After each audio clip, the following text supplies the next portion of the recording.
Hello दोस्तों, कैसे हैं आप सब लोग। दोस्तों, आज आप सबके साथ एक क्वेश्चन शेयर करने जा रहे हैं, लिक्विडेशन। दोस्तों, ये क्वेश्चन काफ़ी बार एग्ज़ाम में पूछा गया है, डिफरेंट डिफरेंट फॉर्म्स में ये क्वेश्चन एग्ज़ाम में आया है। आपके साथ डिस्कस करेंगे कि कौन कौन से क्वेश्चंस के अकॉर्डिंग ये एग्ज़ाम में पूछा गया है और सबके आंसर्स में आपको एक ही आंसर लिखना है।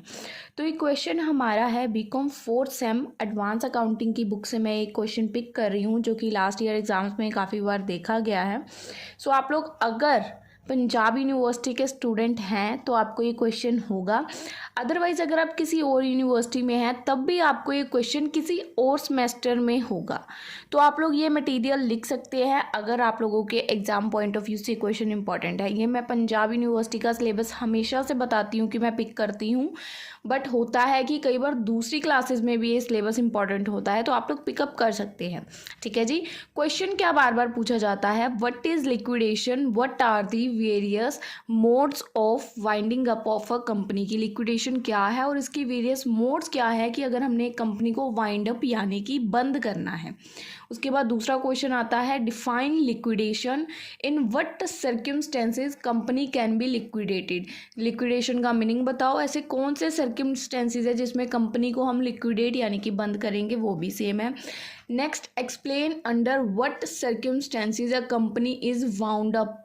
यहाँ पे भी आपने सर्कमस्टेंसेस बताने हैं कि एक कंपनी कैसे वाउंड अप होगी यानी कि एक बंद होगी। अब ये तीनों क्वेश्चंस बहुत सिमिलर हैं, बट बच्चे कंफ्यूज हो जाते हैं कि हमने इसके अंदर लिखना क्या है। सो बिल्कुल बेसिक मटेरियल आपको मैं समझाने वाली हूँ, सो ध्यान से देखिएगा और इसके नोट्स आपको डिस्क्रिप्शन में मैं दे दूँगी। सो आप लोग वहाँ से ले सकते हैं नोट्स। पहले वीडियो को ज़रूर देख लीजिएगा, क्योंकि नोट्स लेने के बाद आप लोग ये ना कहें कि हमें ये समझ नहीं आ रहा। ठीक है, पहले वीडियो ध्यान से सुनिएगा। अब देखो यहाँ पे क्या लिखा हुआ है, when a business can't pay its debt. जब एक बिजनेस अपने जो उसने उधार किसी से लिए हुए हैं उसको पे नहीं कर पाता है, तो ऑब्वियस सी बात है उस बिजनेस को बंद करना पड़ेगा। अब जो उसने उधारी ली, कर्जा लिया, उसको वो वापस ही नहीं कर पा रहा, तो उस बिजनेस को तो हमें बंद करना पड़ेगा। तो वही लिखा हुआ है, when a business can't pay its debt it might wind up, तो हमें उसे बंद करना पड़ेगा। और begin the process of liquidation its business, और हमें जो उसका प्रोसेस है लिक्विडेशन, लिक्विडेशन में क्या होता है, बिजनेस को बंद करने का प्रोसेस स्टार्ट कर देते हैं, जिसमें हम कंपनी के एसेट्स को सेल करते हैं। जो प्राइस आता है उससे हमने जो कर्जा लिया होता है उसको पे करते हैं। तो यहाँ पे क्या लिखा है, begin the process of liquidation, जिसमें हम its business asset to help, जो हमारे बिजनेस के एसेट हैं वो हमारी हेल्प करेंगे हमारे डेट्स को पे करने में, पे ऑफ अक्यूड डेट्स। आई होप आपको मीनिंग क्लियर हो गया इसका। हम लोग लिक्विडेशन क्यों करते हैं, जब एक बिजनेस कंपनी जिसने कुछ कर्जा लिया हुआ है वो उस कर्जे को पे नहीं कर पाती है, तो उस केस में कंपनी वाउंड अप यानी कि बंद होती है, और उसका जो लिक्विडेशन का प्रोसेस है यानी कि कंपनी के एसेट्स वगैरह को सेल करना वो स्टार्ट कर दिया जाता है, जिससे हम लोगों ने जो कर्जा लिया है उसको धीरे धीरे पे किया जाता है। सो अब आते हैं व्हाट इज लिक्विडेशन। अब आपको एक्सप्लेन हो जाएगा और अच्छे से। लिक्विडेशन क्या है, liquidation is when a company is voluntarily और इनवॉलेंटरली डिक्लेयर्ड इंसॉल्वेंट, यानी कि बैंकरप्ट, दिवालिया निकल जाना किसी कंपनी का, तो लिक्विडेशन तब होता है। ठीक है, meaning that it can not pay its debt back in a timely manner. क्या मतलब है इसका, कि कंपनी अपने जो कर्जे उसने लिए हुए हैं उनको टाइम पे वापस नहीं कर सकती। तो and the company's assets are sold off, तो कंपनी के एसेट्स को बेच दिया जाएगा। जो हमने कर्जा लिया हुआ है क्रेडिटर से उनको पे करने के लिए, शेयर होल्डर से, जो भी जिससे भी कर्जा लिया हुआ है उसको वापस करने के लिए कंपनी के एसेट्स को सेल कर देंगे और कंपनी को डिसॉल्व कर देंगे, बंद कर देंगे। ठीक है जी। उसके बाद liquidation can be applicable to both small businesses, large businesses, public company. Liquidation सब पे एप्लीकेबल है, चाहे कोई छोटी कंपनी है, चाहे कोई बड़ी कंपनी है, चाहे कोई पब्लिक कंपनी है यानी कि गवर्नमेंट कंपनी है। It can be an exit strategy, ये कंपनी को बंद करने की एक स्ट्रेटेजी है या एक बिजनेस कह सकते हैं। It can be an exit strategy for a business that is insolvent and no longer profitable, ये एक एग्जिट स्ट्रेटेजी है बिजनेसेस के लिए जो इंसॉल्वेंट यानी कि बैंकरप्ट हो गए हैं या नो लॉन्गर प्रॉफिटेबल, उनको आगे फ्यूचर में कोई प्रॉफिट नहीं देखने को मिलने वाला। तो थ्रो सॉल्वेंट कंपनीज में ऑल्सो भी लिक्विडेटेड, तो ऐसे करके वो अपनी कंपनी को लिक्विडेट यानी कि बंद कर देंगे। ठीक है जी, ये एक एग्जिट करने की स्ट्रेटेजी है। ये हमारा हमने देखा कि व्हाट इज़ लिक्विडेशन, मीनिंग क्या था। सो आई होप आपको इसका मीनिंग क्लियर है। नेक्स्ट चलते हैं हम लोग इसके different modes of winding up. Different modes of winding up, इसी के अंदर हम लोग सर्कमस्टेंसेस भी देखेंगे और मोड्स में आपको सिमिलर पता चल जाएगा। इसके दो मोड्स हैं, वाइंडिंग अप बाय ट्रिब्यूनल और voluntarily winding up. Winding up by tribunal, tribunal मतलब कोर्ट, ठीक है, जो ऊपर से हाई कोर्ट से आता है। और वॉलंटरली वाइंडिंग अप हो गया कि आपसी सहमति से कंपनी को बंद कर रहे हैं। दोनों में मीनिंग क्लियर हो गया। अब देखो, बाय द ट्रिब्यूनल यानी कि कोर्ट के थ्रू कब होगा, as per section 271 subsection 5 of the Companies Act 2013, a company can be wound up by a tribunal under 6 condition। एक कंपनी को जो कोर्ट है, ट्रिब्यूनल है, वो 6 कंडीशंस के अकॉर्डिंग उसको वाउंड अप यानी कि बंद कर सकता है, जो हमने आगे लिखी हैं, जो हम आपको भी बताएंगे। 6 कंडीशंस है, ठीक है जी। फर्स्ट कंडीशन है, if company is unable to pay prior pending debts, अगर कंपनी अपने जो उसने कर्ज लिया हुआ है उसको पे करने में अनएबल है। दूसरा, if company has by the means of special resolution resolve that it be wound up by the tribunal, अगर कंपनी के पास एक स्पेशल रेजोल्यूशन है कि ट्रिब्यूनल की तरफ से कि कंपनी को बंद कर देना चाहिए, ठीक है, कंपनी को रिजॉल्व कर देना चाहिए, तो कंपनी को बंद किया जा सकता है। उसके बाद देखिए third point, if the company has act against the interest of the integrity और मोरालिटी ऑफ इंडिया, अगर कंपनी जिस मकसद के लिए कंपनी को खोला गया था उसके अगेंस्ट वर्क करती है और जो उसकी सिक्योरिटी ऑफ स्टेट है और has spoiled any kind of friendly relation with foreign और नेबरिंग कंट्री, और उसका जो काम है उसकी वजह से हमारे इंडिया का फॉरेनर या हमारी नेबर आसपास की कंट्रीज़ के साथ जो रिलेशन है वो ख़राब हो रहा है, तो उस वजह से कोर्ट है जो उसको बंद कर सकती है कंपनी को कि ये कंपनी अब आगे नहीं चलेगी, जैसे कि हम लोग देखते हैं बैन कर दी जाती है। फोर्थ नंबर पे है, if the tribunal passes an order for the company to be wound up, अगर ट्रिब्यूनल ये ऑर्डर पास कर देती है कि कंपनी को वाउंड अप कर देना चाहिए अंडर चैप्टर 19 नंबर चैप्टर के अंदर, इसके बारे में सारी डिटेल इन्फॉर्मेशन दी गई है, आप लोग गूगल पे जाके इसके बारे में सर्च कर सकते हो, अंडर चैप्टर 19, ठीक है जी।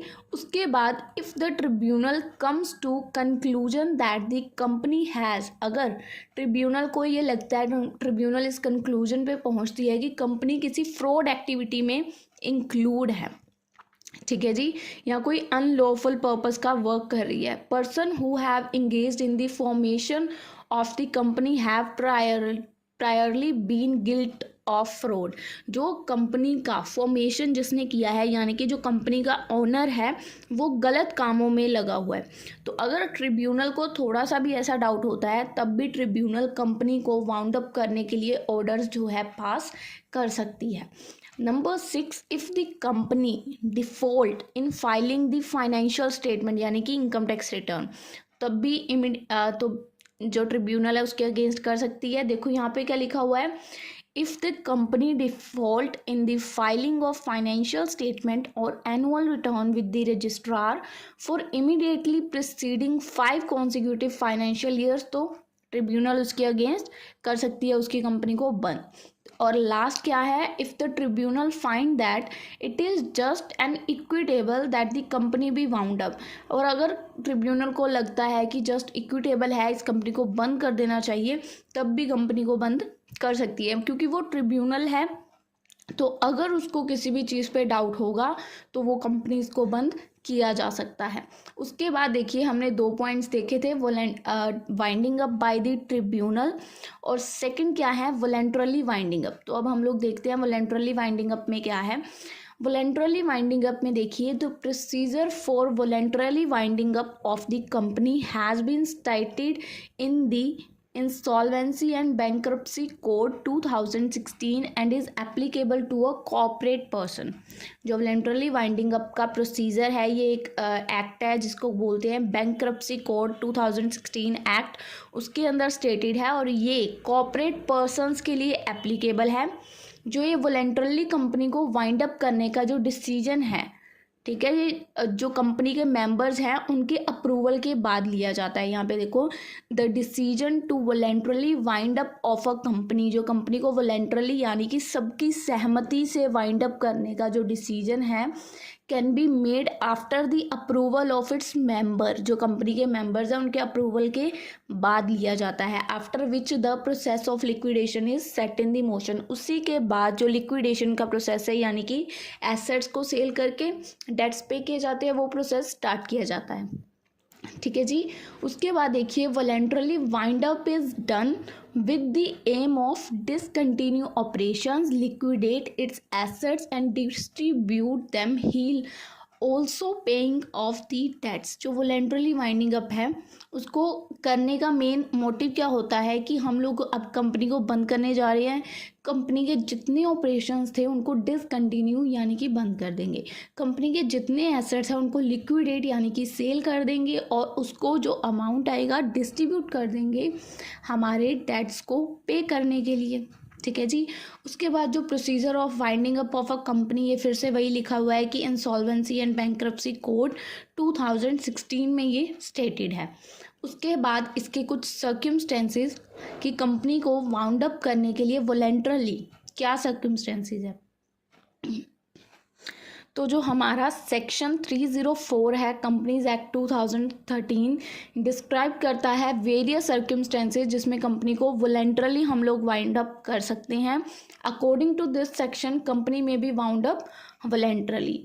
अब देखो ए पॉइंट में क्या लिखा गया है, if the company in general meeting pass a resolution, अगर कंपनी की जर्नल मीटिंग में एक रेजोल्यूशन पास होता है requiring the company to be wound up, जिसमें कंपनी के ज़रूरी इंफॉर्मेशन दी गई है कि कंपनी को वॉलंटरली वाइंड अप कर रहे हैं, as a result of the expiry of the period for its duration, जिसके रिजल्ट में जो कंपनी का पीरियड का ड्यूरेशन था जो कि एक्सपायर होने वाला था, या if any fixed by it's article, या उस कंपनी का कोई आर्टिकल ऑफ एसोसिएशन था जिसमें हमने लिखा हुआ था कि कंपनी इतने टाइम के बाद बंद कर दी जाएगी, तो fixed by article of association या कंपनी के रेजोल्यूशन से मिलके उन्होंने जो भी डिसीजन लिया, ठीक है, जर्नल मीटिंग में, कि कंपनी का जो रेजोल्यूशन था वो फिनिश होने वाला है या एक्सपायर होने वाला है, तो इन दैट केस कंपनी को वॉलंटरली डिसॉल्व यानी कि वाउंड अप किया जा सकता है।